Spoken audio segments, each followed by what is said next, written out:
open up that Crystal Pepsi and get comfortable. This is Dope Nostalgia.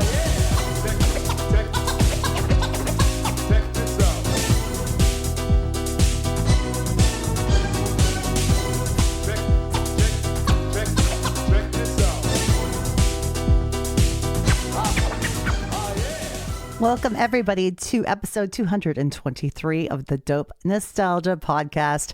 I'm your host, Naomi. This is a great get-together we had today. Let me tell you, this is all about a girl group that was signed to Hollywood Records back in the early 2000s, late 90s. That's why it fits into our realm. And they're called Nobody's Angel. Now, all the original members came together, Ali, Sarah, Amy Sue, and Stacey, to do this amazing one-of-a-kind interview today. And I can't wait to show it with you. Before we get to the interview, I want to tell you a little bit of Dope Nostalgia news. Hot off the presses. Adjust those rabbit ears. You got that antenna pulled up? It's time for some Dope Nostalgia news.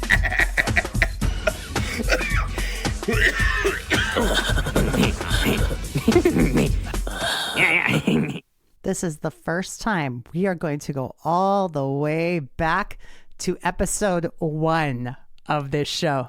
The very first episode of Dope Nostalgia was with a member of the band EMF. EMF was the band that had that huge smash hit called Unbelievable in the early 90s. TJ Funky Monk, that's where you can find him on Instagram. British guitarist living in Texas. He's the one who plays with that group and did in later years. And he spent time with me in early 2020 when the show was just getting off the ground. And I wanted to tell you guys about his brand new single.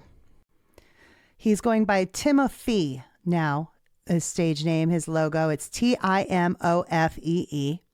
The new single coming on February 9th, his very first solo release, called Texas Girl. It will come out on all streaming and download sites. Spotify, iTunes, Amazon, Pandora, you name it. Timofee's very first solo release. Check it out. Once again, it's called Texas Girl. And I want to thank him again for being the very first guest on this show. Wikipedia moments. Please bear in mind that Wikipedia is not to be taken as actual 100% fact. Any donkey could edit it at any time. If I'm reading you the artist's bio, that stuff is real truth. Nobody's Angel was an American girl group of the late 1990s and early 2000s. The group consisted of 4 members: Alitza Navarro, Stacey Harper, Amy Sue Hardy, and Sarah Smith.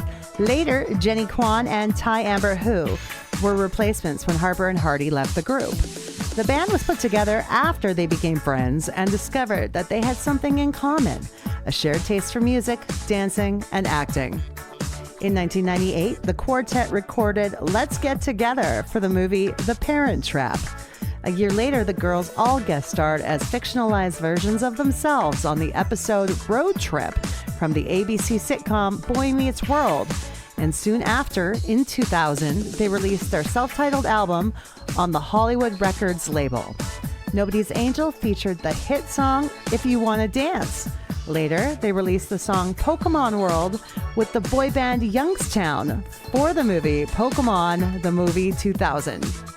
They were featured in the ABC TV movie Model Behavior, starring Justin Timberlake. Stacey and Amy Sue both left the group in 2001 to pursue careers of their own. They were soon replaced by actress-singer Jenny Kwan, formerly of the NBC show California Dreams, and Ty Amber Hu. Ty Amber was a former member of another girl group called Girl, G-Y-R-L, before she joined Nobody's Angel. However, the group disbanded after the debut single was released. After recording a few songs for the soundtracks to the Disney live-action films 102 Dalmatians and The Princess Diaries, the group split up. An album was due to be released in 2002, but was shelved. The album did feature the singles What You Gonna Do With Your Second Chance, Always Tomorrow, and a remake of the Salt and Pepper song Ain't Nothing But a She Thing, featuring Lil J. Besides the songs from the soundtracks, no new music from their second album had been leaked. In 2020, Sarah Christine Smith appeared as a guest on the Studio 60 on the Sunset Strip Marathon fundraiser episode of the George Lucas Talk Show. When I reached out to the ladies, Sarah responded and made magic happen because she got all the 4 original members together so that we could talk about all things Nobody's Angel. I want to welcome all of the ladies here to be with us today.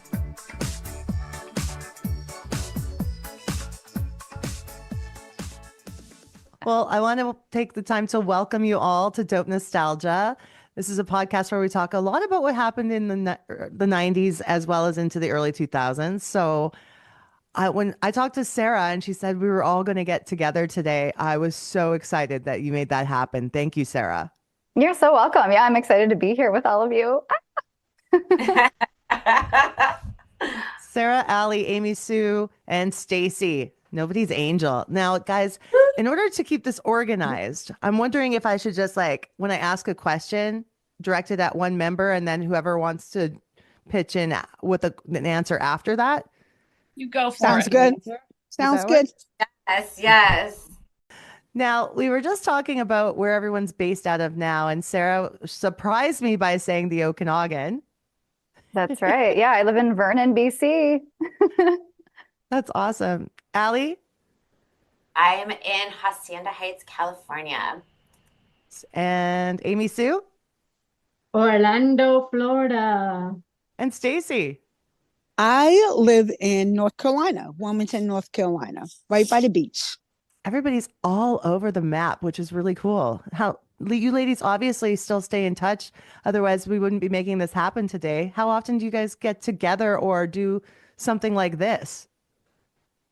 Haven't actually seen each other since in person since early 2000s. And it wasn't until I think the pandemic where maybe slightly before the pandemic, I reached out to everybody to see if, because 2020 would have been our 20-year reunion.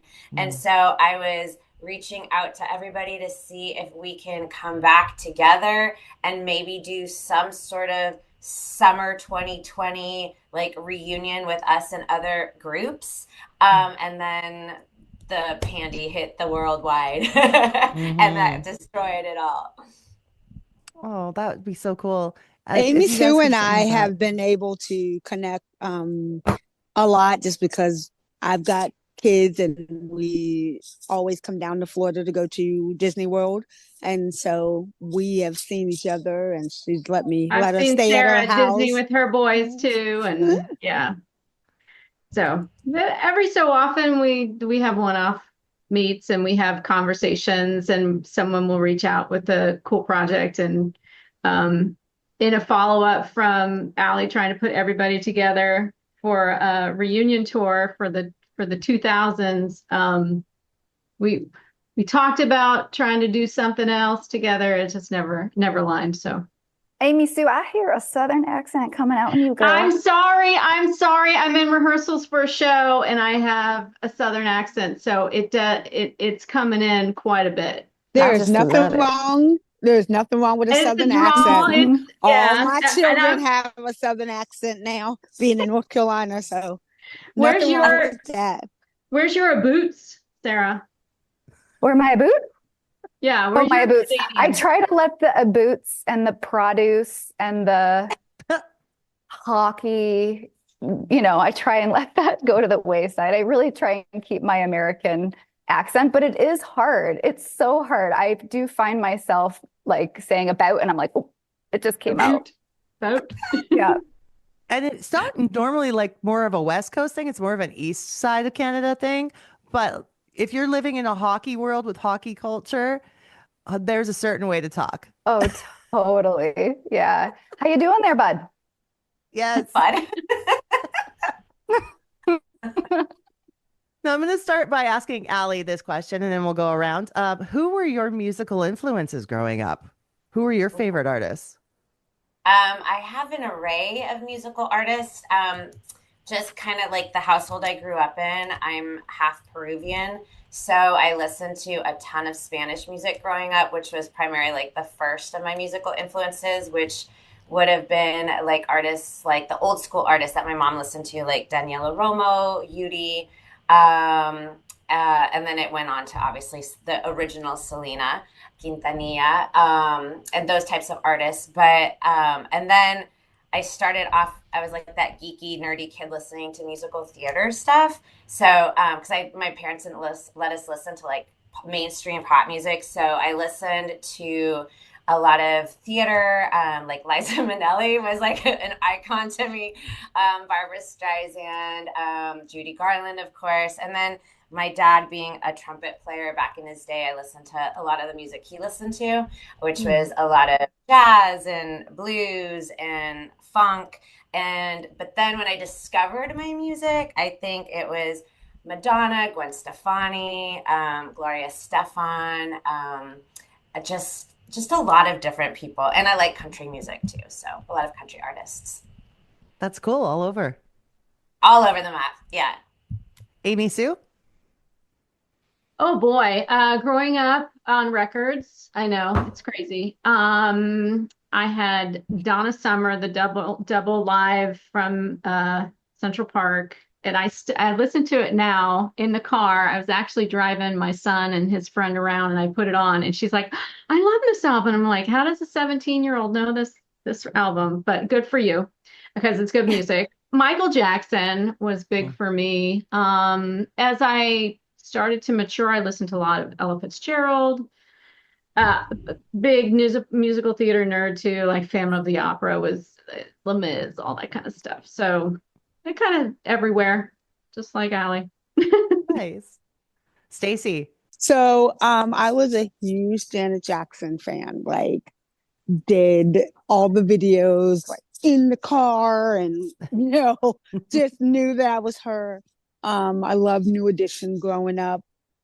And my parents were big Stevie Wonder fans. So Stevie Wonder was always played, what was that album? Imitation of Life, I think it's the name of the album. But Stevie Wonder was always played at our house, as well as Kenny Rogers. My mom loved Kenny Rogers. I did not understand it growing up, but now, like, I have a huge country playlist on my phone, and I love all this country music that's out now. So, just a very eclectic mix of music growing up, but those are probably my staples. Nice. How about Sarah? Talk about aging ourselves. I'm going to talk about an 8-track machine right now. So we had an 8-track machine in our living room that was like hooked up to speakers all around. So we had the Annie soundtrack. So my mom would put the Annie soundtrack in, and I would just like run around the house like I was Annie and sing all the songs and like give all the drama. So that's probably my first memory of just like falling in love with music and performing. And with a big dance background like I have, like Stacey, like Janet Jackson was everything to me growing up. I wanted to be one of her background dancers so bad, or Paula Abdul. Paula. Right? Yes. Who is still around and like killing it. Like so impressive.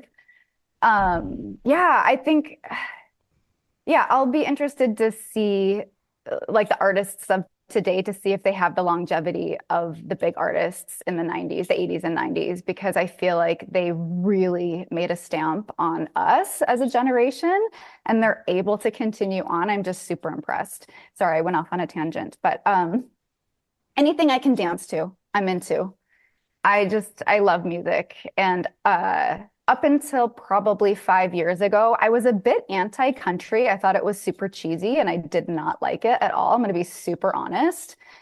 And then being in Canada, like country music is big here in Canada, and my husband listens to it. My kids really like it. So we started listening to The Highway, and I love it. Like that's the channel I go to all the time now. It's like that's kind of been my go-to genre lately. Yeah. It's grown on you. Mm-hmm. And all of these different influences came together, and I can see how you guys were inspired as in your youth to get together. Now, from what I understand, were you all together as a group before and then got signed? Yes. Okay. Yeah. We were working with a production company who, they had a lot of clout. They were working with a lot of different people. And we obviously didn't have social media at the time. So we had to do it the real legit way where we did a demo and I had about 6 songs, maybe 7 songs on there. And we literally knocked on every record company's door. And I think for us, it was all, not only did we have great music and great production, but also we had great timing because Spice Girls had just became huge and every label was looking for their next Spice Girls. We did have a couple deals that came to us because not only were we looking for a record contract, but we were also, because of our performance background, we wanted to do like a TV, something like a 360 deal where it was like TV and albums and all that kind of stuff. So we had actually a couple people present deals to us, but the best deal for us at the time was obviously the Disney machine. So that's kind of how we ended up with Hollywood Records / Disney. And then You guys Amy, still have your the name tags that they printed for you that they weren't supposed to do? In storage, yeah. what's the story on those? Oh, well, when we were going around and we were in Disney World, we did some performances there, and I think we were in Animal Kingdom. I don't remember which park, but we were like, oh, we want a name tag just like every other Disney employee. So somebody made us one. that person got in trouble because they're like, these girls don't know where to point people to the bathroom. Like, why are you doing that? Yeah. So, but I have mine right here. It reminds me of the heck that we did raise when we were out and about. God, don't say that story. Hey, that person's probably not working at Disney anymore. It's okay. Scandal. Scandal.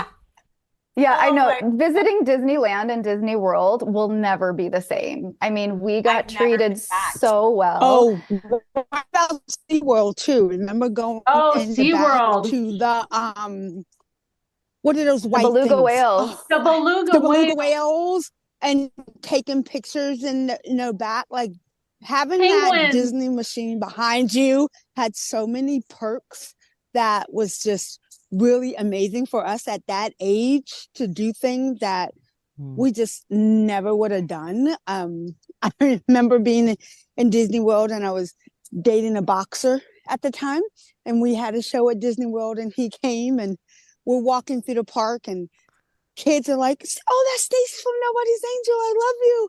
And then adults are like, hey, knock him the fuck out. I hope you break his jaw. And I'm like, oh, okay. These are two different worlds that have come on here, together. right? This isn't Disney, right? Oh, yes, this is not Disney. You're safe. Oh, okay. Well, that's good.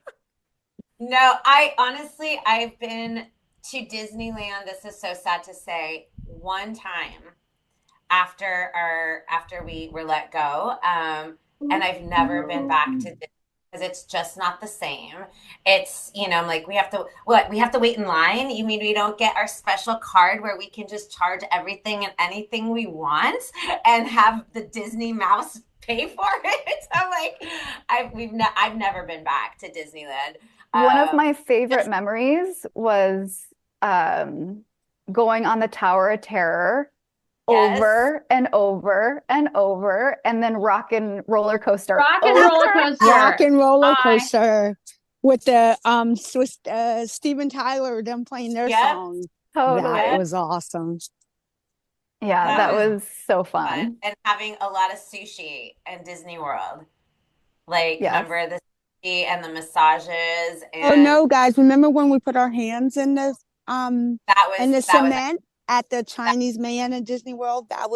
Or Disneyland. I can't remember which one it was, but it was the Hollywood Studios. I think that's what it was. Call it like that was pretty cool. Hollywood Studios. Yeah, it was And in then- front of like I'm a sorry, Chinese we're man taking theater. it. We're just like kind of bulldozing over your questions. This is here. what I want. It's fine. This is for you guys to reminisce about stuff. I love it. Oh my God.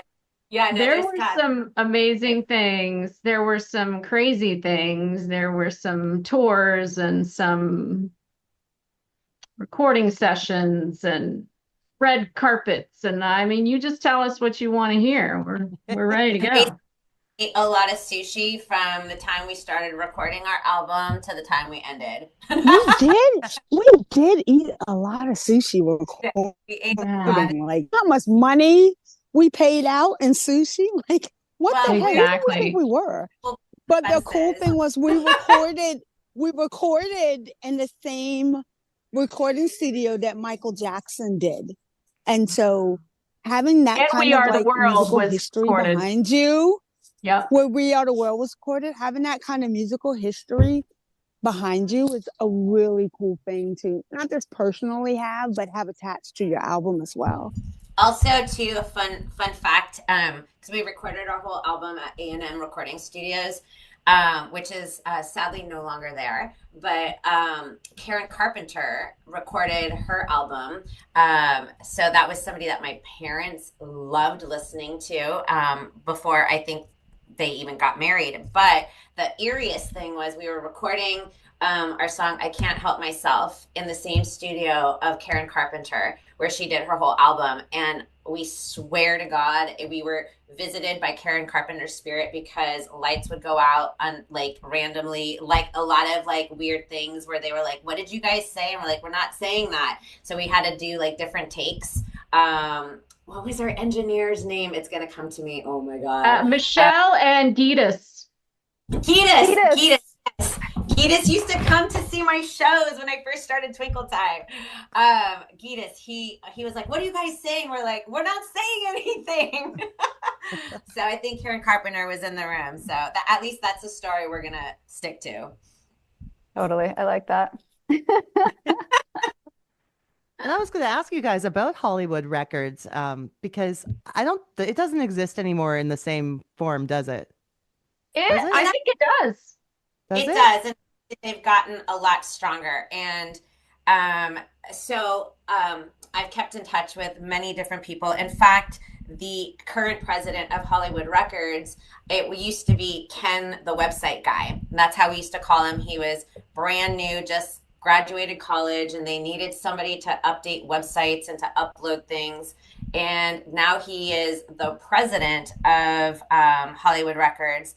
And our president, which is kind of awesome because I think a lot of us, we all, I think a lot of us forgot about Prince. With Prince for me was like a major influence. And I know for Stacey too, she worked with Prince, but our president that signed us was Bob Cavallo.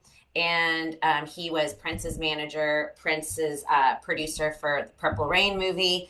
And he always would say that we were our time, like our group and Youngstown and other acts at that time on Hollywood Records were the guinea pigs for, sadly, for what it is today. Like they built the whole Hannah Montana, Miley Cyrus machine, Selena Gomez, Demi Lovato, Sabrina Carpenter. I mean, the list is really, really long. So they've had amazing success since, with their record company. I think music changes, in this genre with Spotify. So record labels are trying to figure out ways to catch up with all this streaming, but they've done pretty well for themselves. And I don't know if we're paused or if am I paused? Are you paused? No, I'm hearing you. Okay. And I had a conversation with the producers of Phineas and Ferb in 2010. Jeff Swampy Marsh told us, he's like, yeah, I remember Nobody's Angel. You guys were, you paved the way for Lizzie McGuire. Without Nobody's Angel, there would have been no record television crossover, which led to Cheetah Girls and Hannah Montana. So You're welcome. Where's my money? Yeah. You know what? We gave a lot of people opportunities because our Good spin, Allie. we did because our second album we had been looking for a producer because we had fired our other production squad, and so we were looking for new people to come on board. And so our new management was like helping us, and there was a new guy at the time that was kind of up and coming, and he'd been writing. He's actually from Canada, and he was an artist himself, and he was this up and coming producer kind of making a name for himself. We went to go meet with him, and a couple of the girls were like, I don't know, he's kind of bougie, like he was very self-assured about himself, but his music was amazing. And I was like, nah, he's really awesome, I really like this guy. Are we talking about Will? No, we're talking about Matthew Gerard. And Matthew Gerard produced our second album, and Hollywood Records had no idea who he was. And then they loved him so much that Matthew Gerard basically wrote all of High School Musical and all the other. I think I could be wrong, but I think even the Hannah Montana track. So like we gave him such a great platform. And same with our vocal coach Eric Vitro, who was my vocal coach early, like way back in the day, and we all wanted to start taking classes. And so Eric Vitro got paid from Hollywood Records. And now Eric Vitro is like the voice of the stars to every Hollywood Records, every artist under the sun. So thanks to Nobody's Angel. Amazing. Isn't that amazing? Yes. Yeah. Eric Vitro was awesome. I loved working with him. Yeah. Yeah.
Looks like Stacey's watching some horses going off. Can we see some horses, Stacey? Anybody? Now. That's The right. life of a busy mom. It's the juggle all the time. It is. I will tell you what. Yeah, but you make it happen. Like she's made it happen to be here today. Yeah, totally. You do. You just make it happen. It's admirable for sure.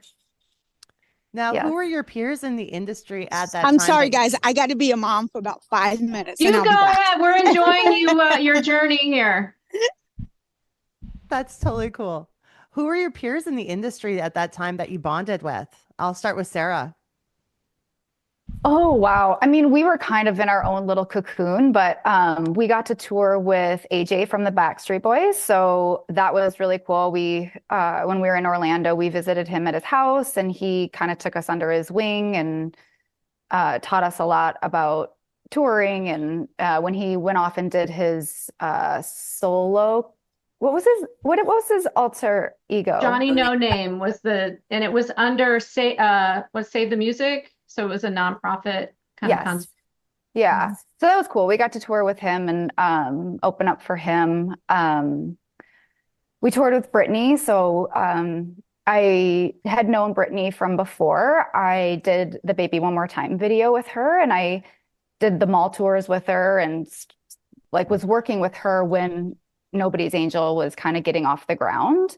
So reconnecting with her at different events was really fun. And then I worked with her I have a throughout her quick career. Britney story. That was Oh, like the Stacey, you had highlight a of Britney my story. Nobody. Go ahead. That's a highlight of one of the highlights of my Nobody's Angel. So when we were opening for Britney, we opened on my birthday. And I don't know if you guys remember this, but there are 15,000 people singing happy birthday to me. And it still at 52, like I still have goosebumps. Like it was really cool. And then Britney sent me a cake. I didn't work with Britney as much as Sarah did. I only did like one or two things. Sarah was with her from like the beginning, like from mall tours. Like Sarah was awesome. But then she sent me a birthday cake that night to our hotel. And it was just a really cool experience. Like we were not at her level, but she welcomed us as part of her colleagues, you know, part of that pop world. And it's something that has always stuck out in my mind, especially, you know, her going through the things that she's gone through. This showing a generally nice Southern woman. She's been like that from the get-go. So just wanted to stick that in there right quick. Thank you, Yeah. Stacey.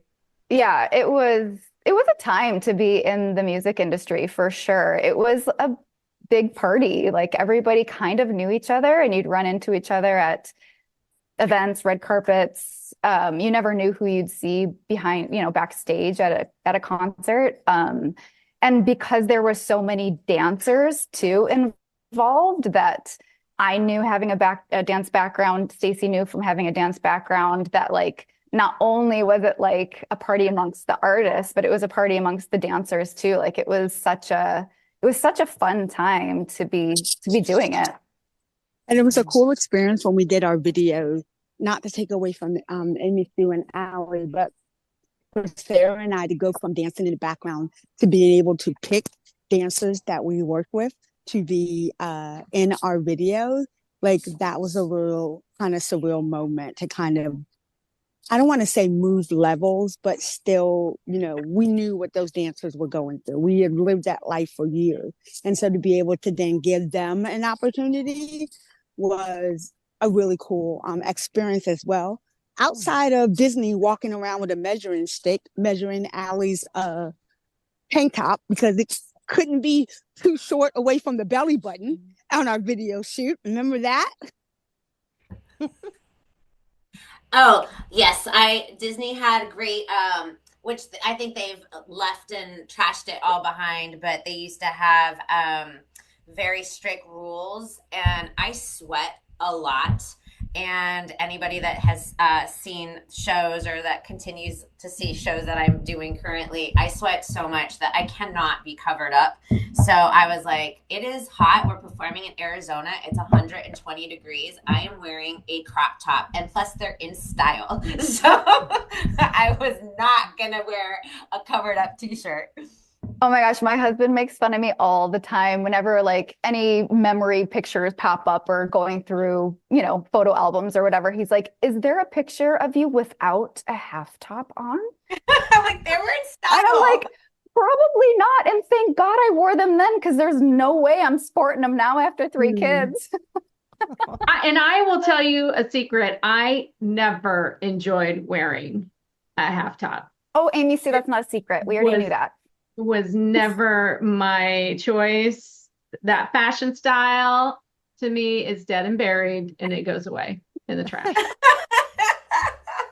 But I wanted to go back to Stacey because she mentioned our music video and the dancers, and to this day, their faces and their names I don't know, but behind me, they had built a styrofoam plank thing, and it was in the Universal lot at the LA Universal, and the thing was kind of had like tethered to the ground with anchors, but it moved, and there were 30 dancers and us on a platform. Yeah. And when we got dancing, you know, I'm not as proficient of a dancer as Sarah and Stacey. I'm okay, but then you add in the fact that I'm trying to keep my feet under me and remember the fantastic, like the week of rehearsals that we had with Fatima, and she gave us new choreography. It was fantastic. But trying to remember that while also keeping my feet from falling. Every so often they'd like yell out like what the next dance step was so that I could remember, and whoever it was, I couldn't see your face or who you were. I was concentrating too hard, and I think at the end of the day I had a migraine. But they saved my life. Oh, that was another thing. That's where they filmed TLC's "Don't Go Chasing Waterfalls" video. That was like a big staple for me. Yeah. It's also where they filmed the ending Jaws. scene for the Truman Show, Oh. where he's out in his boat and everything. They filmed that there as well. Yeah, Is this the video for I Can't Help Myself? No, we didn't do a video for that. So that's just Oh. for If You Want to Dance. Oh, okay. And that was all day except for close-ups on water, on a raft, in direct sun. And I was so seasick when we went to some Italian restaurant at the end of the day to celebrate. I was still kind of like, when you have your sea legs, that's what it was. But that we had some amazing dancers going back to like people that are your peers. So if you look really carefully, that in that video, but also in our 2-hour tour, if somebody can find it on Disney, I don't think it's on Disney streamed, but the 2-hour tour, my dance partner is Richie, who is Lady Gaga's choreographer. And he was brand new. It was his first job. And and he almost didn't get picked because people were saying, oh, he's too short. But I'm like, but he's like my height. And so Is he the one that goes like this at the end? Is that Ricky? Yes. And no, that's not Ricky. That's not Ricky. Who was that? Snoop. I think that's Snoop, right? And not Snoop. What's his name? Oh my God. Dallas can kill me because he knows him. Something like that. Something like that, right? Yeah. Yeah. Sorry, Disney World, don't kill me.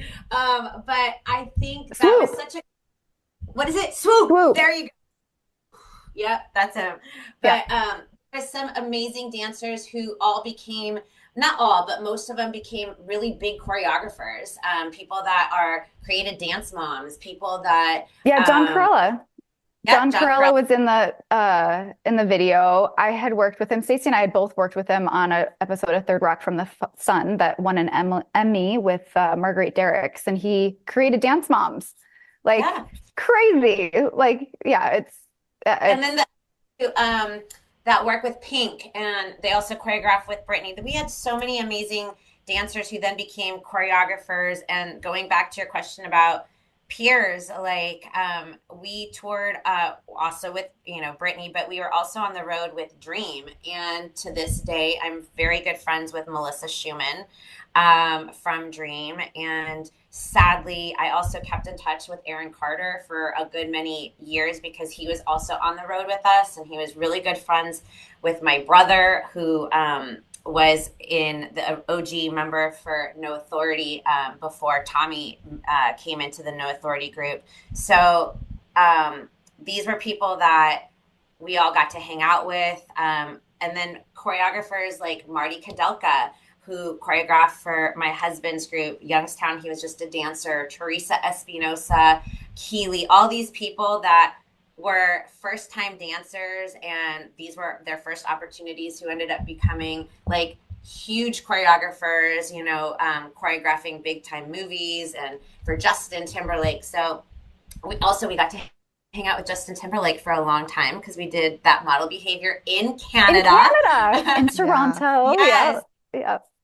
Yeah, and That we've was got fun. some great memories. For me, like, I don't know if y'all remember, but we were staying in that beautiful hotel in Canada, and tons of fans like obviously knew that Justin was staying there, and we had really crazy filming schedules. It was usually all done in the middle of the night, and so people wanted to sleep, and somebody pulled the fire alarm, and we all had to go out of, do you guys remember that? Like, we all had to be woken up in the middle of the night. I'm like, oh my God, who does this? It's a blur. What was I that? just remember being in his trailer and he was playing guitar for us. Yes, I remember that. It was that open guitar. I think he was into me. I don't know, you guys. Sorry. He was. He totally was, Amy, too. Those were the times. Yeah, they were. Yeah. No kidding. Yeah, I was going to ask you about the movie model behavior. What an experience that would have been. That was It really was. fun. Yeah. I had worked with Justin before that, and then I worked with him a couple times after that. I did model Those behavior sequin dresses were itchy. It was not fun. They were itchy, I but they scratched were the cute. whole time. I have mine upstairs. I used to wear it when I was pregnant. And so I can't with you. I can't with you. Hey, you know what? Only I'm going to you bring would it do back that. to music video, because when we went to that Italian restaurant and Yeah. we were with Stephen Phelps, and Yep. we were just riffing and brainstorming of what it would be like 20, 25 years later. And now that we're here, it's not far off, where we said I'd just be here with my highball and my cigarette and, just whatever. I don't care. I feel like I'm there. I don't know if you guys do too, but I'm inching towards that for sure. Mhm. I don't know. I will say from You all the are younger at video, heart. Go ahead. the funny Sorry. thing from the video, you guys were talking about Swoop.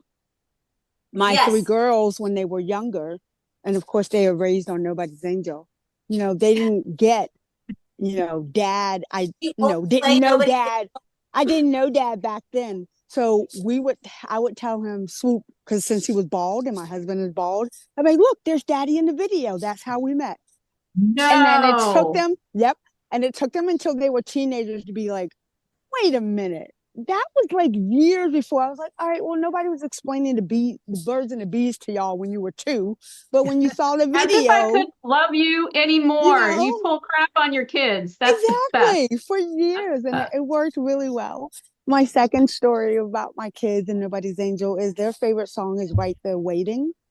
And at my 50th birthday party, my 3 daughters surprised me and sang Right There Waiting for you to me at my party. Because for me, as my kids got older, the meaning and lyrics of that song changed. And listening to it as a mom, it was like, how could I have known? Guess I should have seen all along. They were right there waiting for me. And so to have my kids sing it to me, it was the best thing like in my life. And to be able to connect my family with my Nobody's Angels family, it was just a really cool moment. That's awesome. I like that. That's really cool. Yeah, that's beautiful.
Messages.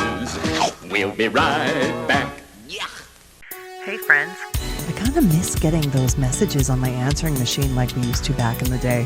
What I'd really love is to hear from you, the listeners of Dope Nostalgia. This is your chance to be on the show, giving feedback, telling us what you love, what you hate, and who you'd like to see more of. Call us at our new toll-free number, 1-888-741-9192. Leave us some feedback. Your message could be played on the show. So give us a call, 1-888-741-9192. Toll free. Yo, what's up? This is Trust 1/5 from the 90s R&B group High Five, and you're rocking with the Dope Nostalgia podcast. Throw on your Jinkas, Baby Tees, and Doc Martens, grab your Lisa Frank Trapper Keeper, and join Jackie and Danielle on a journey to the late 90s as we reminisce about the movies of our youth on the No More Late Fees podcast. Don't forget your flannel and butterfly clips. And remember, be kind and rewind. No little cinnamon gum freshens breath longer than Big Red. So kiss a little longer, stay close a little longer, hold tight a little longer, longer with Big Red. That Big Red freshness lasts right through it. Your fresh breath goes on and on. While you chew it, say goodbye a little longer, make it last a little longer. Give your breath long-lasting freshness with Big Red. For sure. Something was wrong. I love it. That was one of my favorite form. Oh my God. I don't know about you, but I still feel super young at heart. I feel like life is just starting. That's how I feel about life right now. It's so cool. Like, yeah, the perspective of things. Like, it feels like a lifetime ago that we were all touring and singing together. But like, yeah, there's so much more ahead, like it's yeah, like the perspective of life is really awesome. Very cool. Yeah. Yeah. And like I don't know if you know this, Naomi, but there's a huge influx of the film industry here in the Okanagan. So I moved here thinking I would probably never be in the industry again. And in the last 5 years, so many productions have come here from Vancouver, and I've done 5 movies this year. Like, I never, ever in my wildest imagination thought that was going to happen. It's not at all why I moved here, but it was like, yeah, it just kind of followed me, and I was really excited and happy to welcome it. So here I am again, like, I took a 10-year hiatus and happy to be back doing the thing. Cool. I love Absolutely. it. Yeah. Yeah. And Amy Sue, what show are you doing now? I'm in rehearsals for Light in the Piazza. It's a musical. And we open next Friday. And since it's a concert, there's like 3 performances. So it's a quick in and Hey out. guys, I'm so sorry to interrupt. I've got to jump off because I've got to video my daughter's test. I'm so sorry. Oh, thank you so much for having me, Naomi. I'm so sorry, guys, but mom duty comes first. For sure. Bye. Bye, Stacey. Bye. Good to see you. Awesome. I love her. She's great. And there were I love that she's at a horse show right now. Who would have Random thought? and fantastic. I love it. Yeah. I'm surprised I'm not at a hockey arena, to be honest. So I know, especially on a weekend. Oh, I'll be there tomorrow. My youngest is in Vancouver at a tournament right now, but my husband took him, so I'm home with the other 2. Mm-hmm. Allie, what are you working on right now? Oh my God, everything.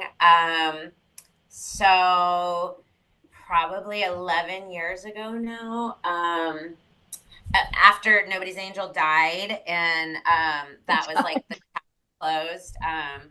We all did our own thing. We were auditioning, doing TV, national tours, whatnot.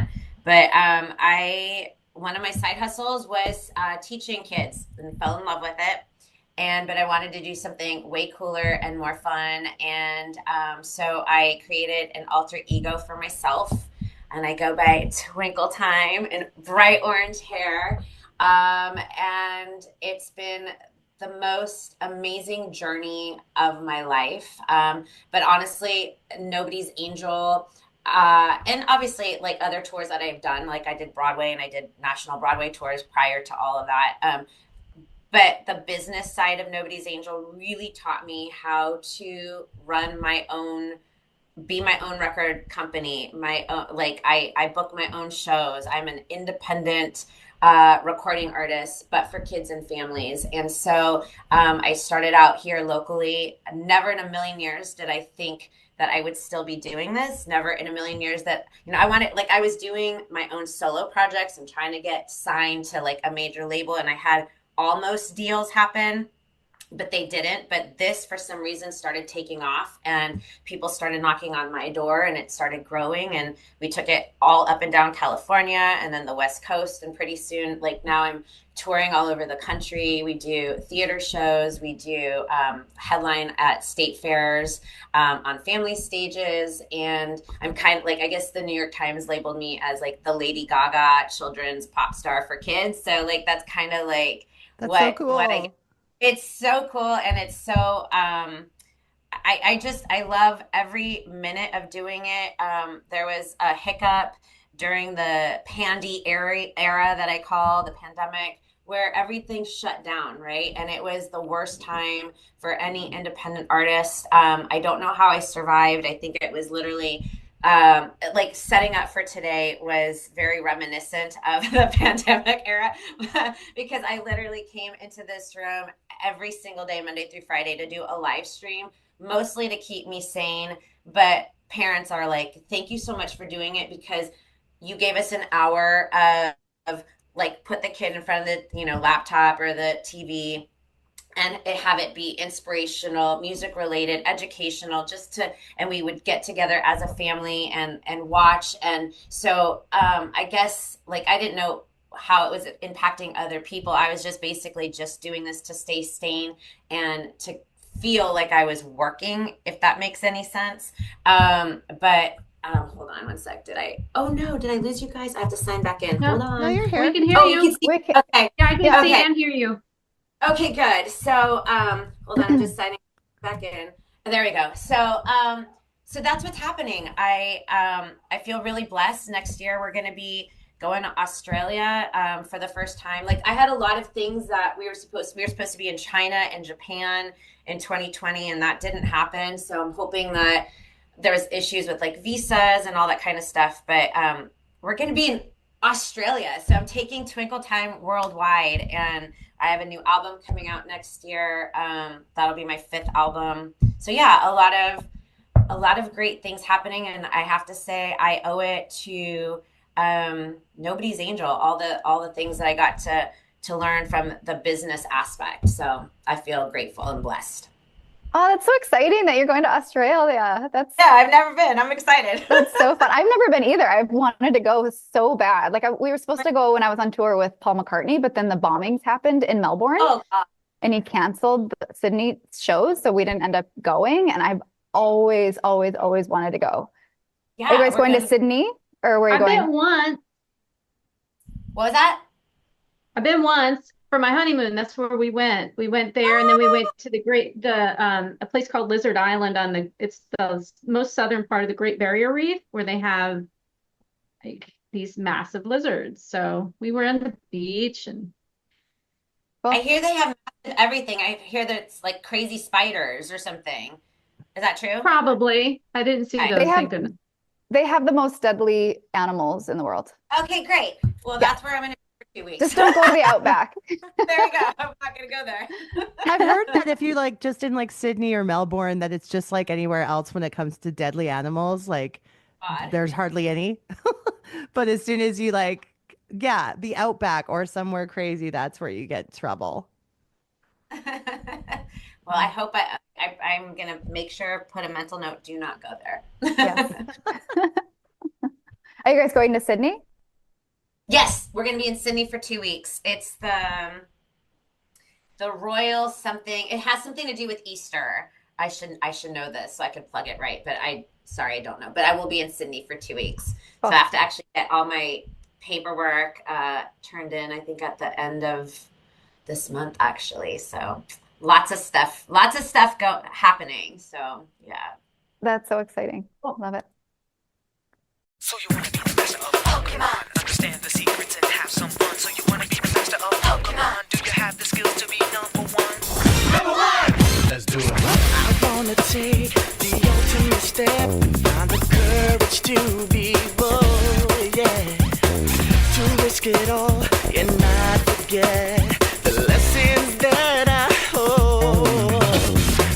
I want to go where no one's been, far beyond the ground, to learn the way to take command, use the power that's in my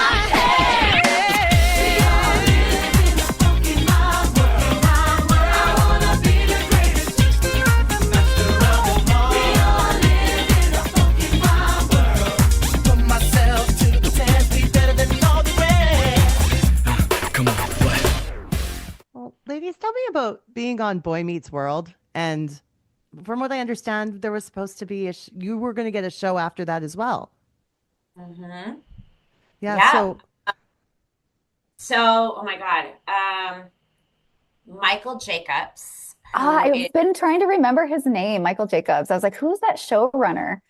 Yeah, so Michael Jacobs and I had actually a long history because I was on a show called My Two Dads, a reoccurring role, playing the girl's best friend, and he was the showrunner for that show. And we met with him, and he really took a liking to us, and he decided that he was going to create a TV show and do a spin-off. So that episode, a lot of Boy Meets World fans get really like, there's all these Boy Meets World fan podcasts, and one they were like, what was up with that show? It was like totally dark, and it wasn't like, like Boy Meets World fans were like legit, and they like broke it down. They're like, this didn't make sense, and why did they go there?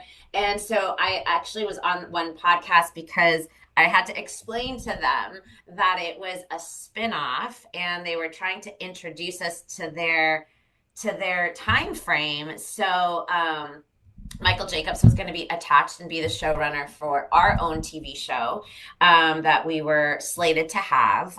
Sadly, greed takes over. And there was a lot of the behind the scenes that gets really ugly that we as a group did not know about until it was too late. I one day had I used to spend a lot of time at Hollywood Records because this was my life, right? Like I literally was like, well, if we're not able to do anything but Nobody's Angel, I'm going to learn. So I one day was hanging out with Diana Cass, who was our marketing person at the time. And I was sitting in her office, and she was so bummed. And she's like, you know what? You guys need new management. And I was like, what are you talking about? She's like, they just cost you your deal. And I was like, what? What do you mean they cost us our deal? Because we had like a deal set in place, and we each got paid very nicely to like have a holding deal.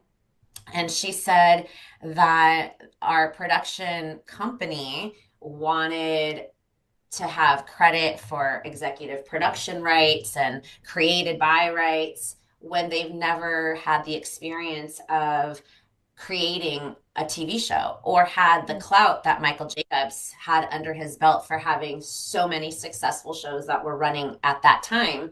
And Michael Jacobs wasn't going to budge. And our production company felt like they were entitled to all this stuff. And so unbeknownst to us, because at the time we were kept out of the room, that deal fell through. And it was when I heard that, I was stunned. And I remember calling the girls and being like, this is what I just found out, and we need to do something. And so sadly that, and then I had to put big girl pants on, and I had never done anything like that in my life. And I had to tell these people that we were firing them, basically. And it was really scary and really nervous. And because they, not that I was ungrateful, I was super grateful for the opportunities, but they cost us like a really big deal. And it was very, like, I felt blindsided because I had invested my entire life into doing Nobody's Angel. And it was really strange. And then luckily when a new form of Nobody's Angel came in place, me and Sarah and two other girls, we were really lucky to have another deal put in place to do a TV show. And but then at that time, the music industry was changing, and the network and where music was at, like, this is a lot of things that people just don't know, that people like speculate or like, oh, what happened to their second album? which the second album was amazing. We were co-producing in that. We wrote a song or two in that, but it didn't end up coming because they wanted it attached to a TV show for obviously for the marketing sake. But yeah, it's just really unfortunate how the business side obviously really takes over, and that's when I was like, no, we have to be hands on. We have to know what's happening. We're going to be in the room. We're going to take charge of our own career, and we're not going to let other people make decisions on our behalf that can taint our future. Mm-hmm. Yeah, it's amazing. Like, I definitely have a lot of respect for artists that go the distance and have longevity, because there's so much that goes on behind the scenes that people don't know about, the juggle and the relationships that need to be, cushioned and in place. And yeah, there's just, yes, you have to have the talent and, the want to be a performer, but the business sense that backs it up is probably more important. Way more Yeah, important. you gotta have a thick skin. And I will say, there came a time living in LA and kind of going through machine, like hats off to Allie, because she'd been there from the beginning. And coming in from the Midwest, I did not like the fact that people made up their perception of who I was without knowing me. I not having the control over that really like messed me up. So I'm like, I kind of packed my bags from LA and moved to Colorado because I'm like, it wasn't the right fit for me. I wanted to move to LA and, do something that was amazing, and that the whole experience behind kind of what happened to us. Mm-hmm. But I was like, I don't think I have thick enough skin, so I cut ties and had to go. But yeah, like I do feel like, I hard. was super vulnerable. I had no idea about the music industry. Like, I was completely blind. And they probably knew that. We're like, hey, let's take advantage of this situation and like, let's lead the blind, and I think that's the music industry in general, because there aren't any unions that protect anybody, and we're not like an original story. This happens to everybody because of that. And the reason why the market and the music industry preys, I mean, in some ways it is a predatory industry, preys on youth, is because they don't ask questions. They wave you. You can wave a dollar sign, like $10,000 is what you're going to get. And when you're 15, 16, you're like, oh my God, that's a lot of money. So you don't, you just say, I'm going to take the $10,000. I'll do whatever you guys want me to do, but you don't ask questions. And that's why when I think the music industry puts, numbers like, oh, you're ancient if you're 25 and older. And that's not true. It's because after 25, you start asking questions like, well, where's my money going? What is this? What contract? I don't understand this. I need to understand what it is that I'm signing, instead of just, with naivete, just going into a world that they know what's happening, but they're not going to teach you, like, everything that's the business aspect. So, and I think also too, it is scary. It is scary, but like to fire people, it is scary to like be a girl in a room full of men and try to be like the person that's coming in and trying to give your opinion. So you definitely have to have thick skin, but you have to learn the business, because you can be so talented, but talent doesn't matter anymore. And especially now with social media, it's like all about the numbers. Like talent will keep you in the game for a really long time, but it's not the thing that's going to sign you, sadly. Mm-hmm. Yeah, it's crazy. It's a whole different game now. Like, I'm so glad. I'm so glad we did it when we did it. Could you imagine? Sure. Reality, American Idol came out in like what, 2000, 2001? I'm like, legit. Like, I don't know. Those people can sing. Yeah. Yeah, for sure. Yeah, absolutely. I mean, I I think if we had social media back when we were doing it, things would be different. You know what I mean? For better or for worse. Like, you know what I mean? For marketing purposes, it would like I it would would have have been loved. great. Yeah, I Allie, would you have would have loved. been a pro. There could have been nobody that could touch you, man. Yeah, no, she would have been our You and like Stacey and Sarah, and I would be the one in the background to be like, I have my little flip phone. Like, no, no. No, it's, I look, I always look at things. If it was meant to happen, it would have happened, right? So for us, I don't look at it as something that was a failure. To me, it was so grateful because we got to experience something that most people dream of. And we actually got to do it. We got to be signed by Bob Cavallo, who at the time and now looking back, I'm like, I wouldn't have marched into his office asking for things and thinking I was like, okay, this is what's going to happen, Mr. Cavallo. Like if I had really thought about, wait, this is the guy that was Prince's manager and the producer of Purple Rain. Like at the time, I didn't know. I just looked at him as Bob Cavallo, and he was also Paula Abdul's manager. But I never even thought about those things. But we worked with some really huge, amazing people, iconic in the music industry, and we got to tour with Britney, and we were a part of something that was like the bubblegum pop machine. Like honestly, like it was awesome. We got to work with Backstreet and Justin and got to be in the same room with like all these people and attend these amazing events. So I always look at it with fond memories, even though maybe internally there was things going on amongst each other or amongst our production companies. But it was a learning experience, I think, for everybody. And I look at it always with very like a proud mama. I'm like that was a good time. That was a good chapter. yeah, yeah, for sure. Yeah. Yeah.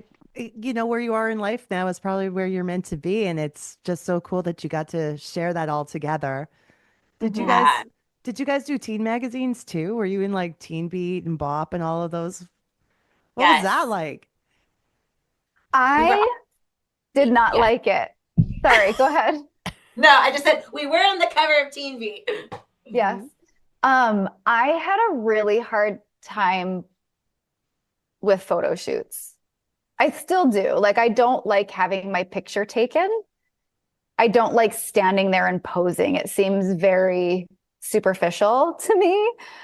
So I had a really hard time personally at photo shoots. I had a hard time enjoying them, and an even harder time looking at my image. Well, I think we can share a little bit about that because the first photo shoot that we had was kind of, I think, right either in the same time or right before we had the Parent Trap premiere, and my feet were killing me on the red carpet and post party. Thank you very much.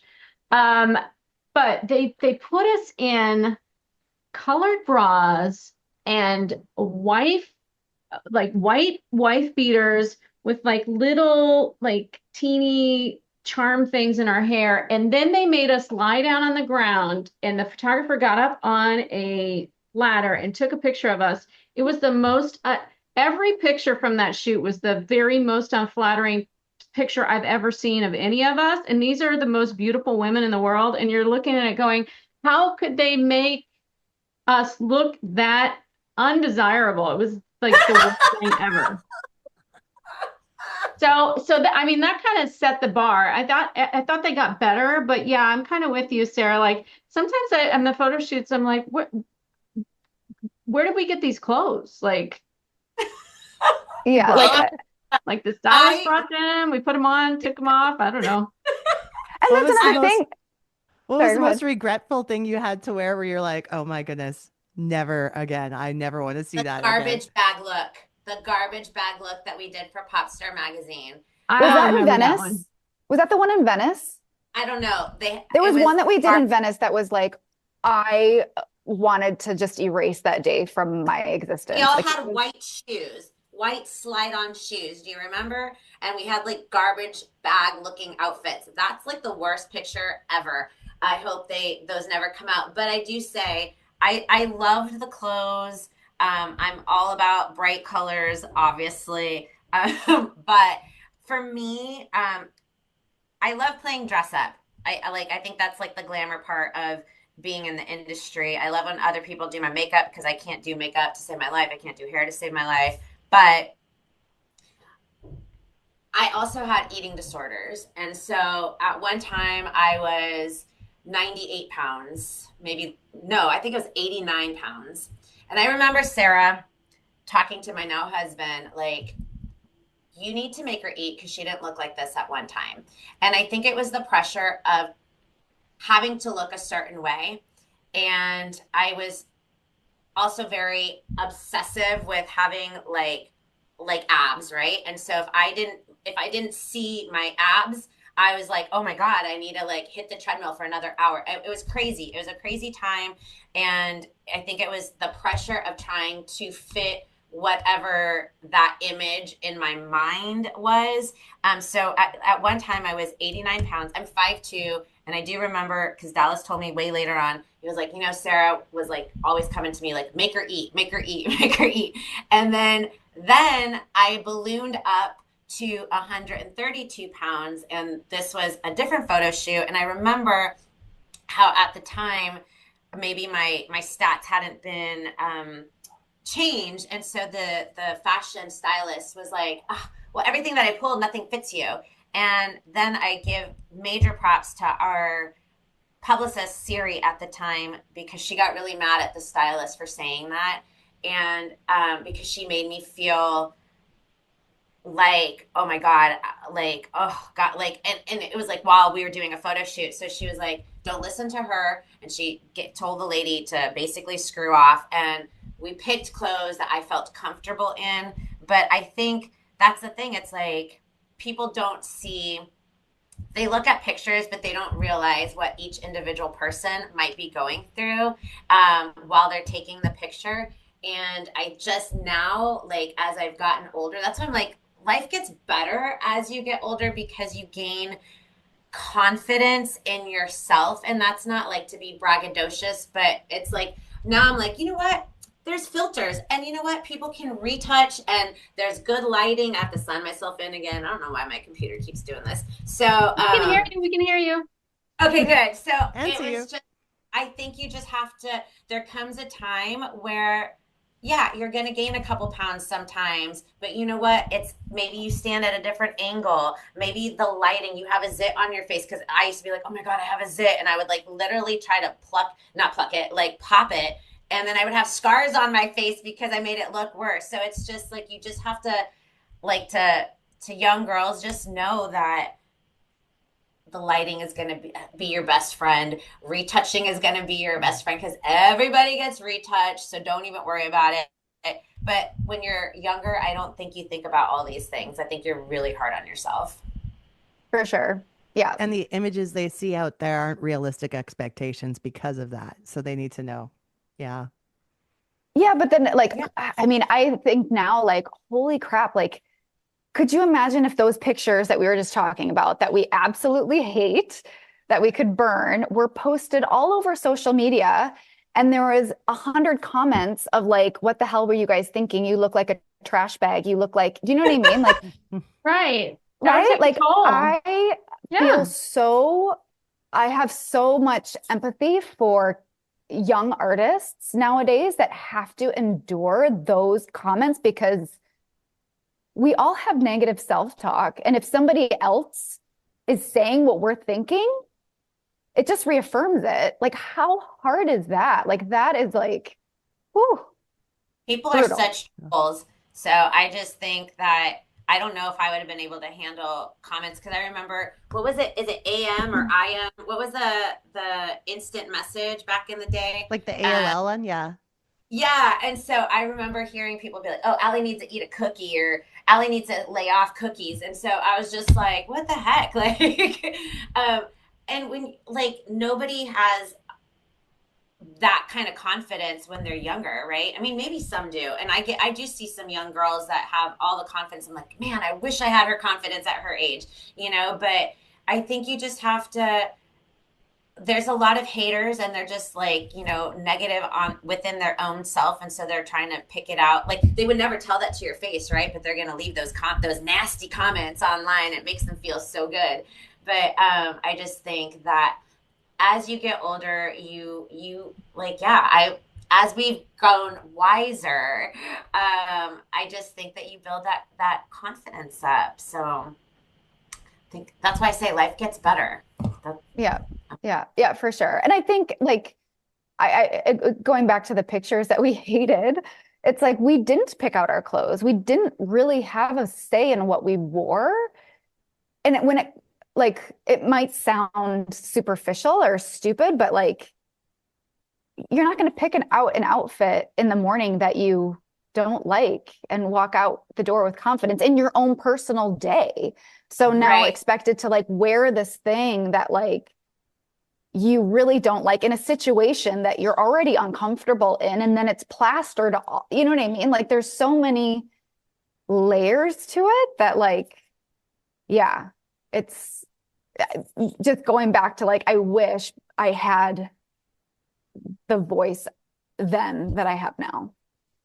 Yeah, we needed to say something. So that's the message, is when you don't like Yeah. something or comfortable, speak up. And it's okay to speak up. Mm-hmm. I'm really glad that you guys brought up all of these things, especially to help the young women who might be listening out there, you know, to help them instill some confidence in them and realize exactly what you said, you know, it gets better. So I'm really glad we talked about that. And basically, to wrap things up, what can we do out there to, you know, help lift other women up instead of tear them down? Ooh, good You know? question. Especially in the industry that you ladies are in. I imagine that you've had to encounter some difficult things, but to keep things positive, you know, what can we do to be more uplifting to other women? I mean, it comes down to the simple thing of giving a compliment. Mm-hmm. You know, like if you see somebody walking down the street, and you like their jacket. Hey, I really like your jacket. Like it, you know what I mean? It can be as simple as that, right? Mm-hmm. Always. I agree with that statement. I make it a point every day. If I like somebody's hair, I'm going to be like, cool hair. I love it. You know, cool outfit. Like, that's very important. Just, you know, not to tear people down. Everybody's working really hard, and just always be positive, kind, um, and respectful. I think those are very important things. And we just have to always cheer women on in all accomplishments. Mm-hmm. And on a personal or business or, you know, wherever you're coming from, speaking well of people when they're not in the room and having a filter that says, would I say this to their face if they weren't here? Would I disparage this person and, you know, cause them harm? What would this comment do if it was delivered to somebody? I think hopefully we're seeing a trend where there's, from an image standpoint, there's more representation and people see more of themselves out there, that they don't have to have a specific image, that a certain hair type or skin color or body shape is beautiful, no matter what it might be. That plus, I think back in the 2000s, that was not the case. And then also, I hope that there is more positive women representation out there, and that the voice can be heard and it doesn't come off as quote unquote shrill. But hopefully people see power behind women voices, that I don't think maybe hopefully 20 years ago we weren't getting that. Right. So. It was it's not quite there, but hopefully we're starting to edge there where, women can have a voice in every room. So Agreed. Oh, I love you ladies. I feel so inspired by this conversation today. So it was so fun. Thank you for having us and giving us a platform. To see you all together again. It was fantastic. That was It's been a awesome. while. Yeah, it's been a while for us. So it was nice to see everybody's faces all in one place. We should have screenshot it. Darn it. Oh yeah. We should have what? Hey, this is recording, right? So there's a video. I can screenshot and send you a picture with everybody in it. Awesome. I can't see all Yeah, four of I you need guys. the link so I'll post it. And you know what else I can do is like on my Google Drive, I can upload the video so you guys can download it and have it for yourselves, right? Ah, That'd be great. Yeah. Thank you. Thank No you. problem. Thank you. Oh, it was amazing. Social media, yeah, we've got it. Send us an email, dopenostalgiapodcast@gmail.com. Twitter, nostalgia dope. Or on Insta, dope_nostalgia. This podcast is licensed by SOCAN because we believe that artists should be paid for their work. Hi. If you enjoy Dope Nostalgia, thank you. Consider becoming a Patreon subscriber today for as little as $1 a month. It helps keep the show on the air and rolling. So if you want to check out our Patreon, it's at patreon.com/dope nostalgia. $1 a month, and you'll be helping support one of your favorite podcasts.